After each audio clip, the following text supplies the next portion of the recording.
Dear conference participants, I welcome you to the international conference titled Islamophobia in Focus, Unveiling Bias, Shattering Stigmas, being held in Baku. Today's conference is dedicated to the third anniversary of the International Day to Combat Islamophobia, established by the UN. This important event, organized in our country and now a tradition, serves to raise awareness of the problem of Islamophobia, an issue that concerns all of humanity. Azerbaijan welcomes the resolutions on combating Islamophobia adopted by the UN General Assembly and calls for the immediate implementation of all measures envisaged in those documents. Regrettably, Islamophobia has recently become more pronounced and systematic on a global scale. Currently, this negative trend extends beyond the borders of any single country and is observed in many parts of the world. Hostility towards Islam, hatred and intolerance against Muslims, and anti-Islamic sentiment are becoming increasingly widespread and severe. Islamophobia manifests in various forms, including everyday racism and discrimination, hate speech, physical attacks, stigmatization in the media and on social media platforms, institutional bias, and other expressions of intolerance. Such unjust and prejudiced attitudes significantly hinder Muslims' ability to integrate into society and to feel like full-fledged members. In some countries that once engaged in the slave trade, pursued policies of occupation and colonialism, and committed acts of genocide, yet now present themselves as democratic countries safeguarding human rights, Islamophobia today has, in effect, become a state policy. In those countries, laws are enacted to restrict the rights and religious freedoms of Muslims, while their rights to education, housing, and employment are systematically violated, all under the guise of defending secular values. Meanwhile, acts intended to insult the Prophet Muhammad, the burning of the Holy Quran, attacks on mosques and other places of worship, the desecration of Muslim cemeteries, and similar actions are becoming increasingly common and are clearly aimed at offending the sentiments of Muslims. Attacks on the Islamic faith and Muslims under the pretext of freedom of speech are unacceptable.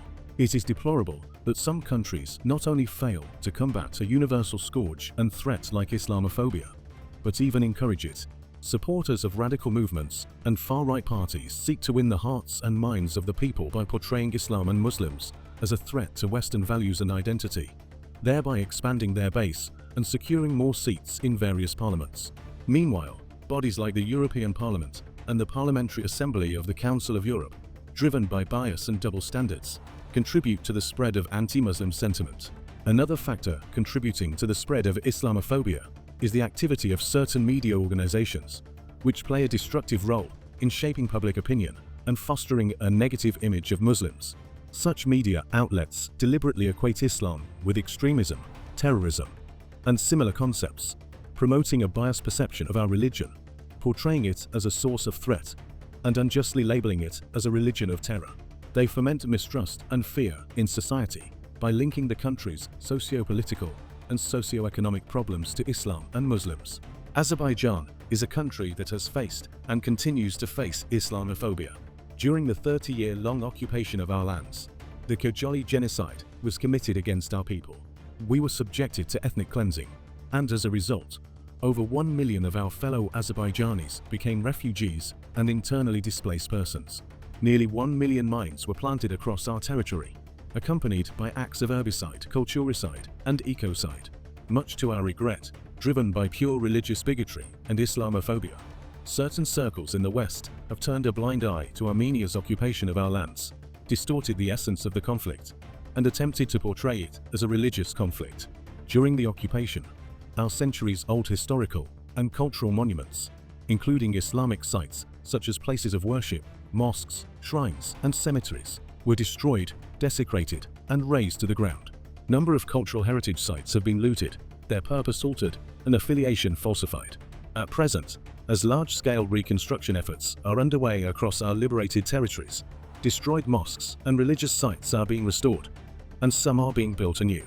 Unfortunately, in the historical lands of Western Azerbaijan, from which our fellow Azerbaijanis were also expelled, our people's rich tangible and intangible heritage was deliberately and systematically annihilated or falsified as part of a policy aimed at erasing all traces of Azerbaijanis from their historical and ethnic lands. The decision to restore the Yerevan Godi Council made at the meeting of the Caucasus Muslims Board Godi Council a few days ago, was an important step toward restoring historical justice and conveying the truth to the international community about the destruction of our cultural, religious, and moral heritage located in Western Azerbaijan.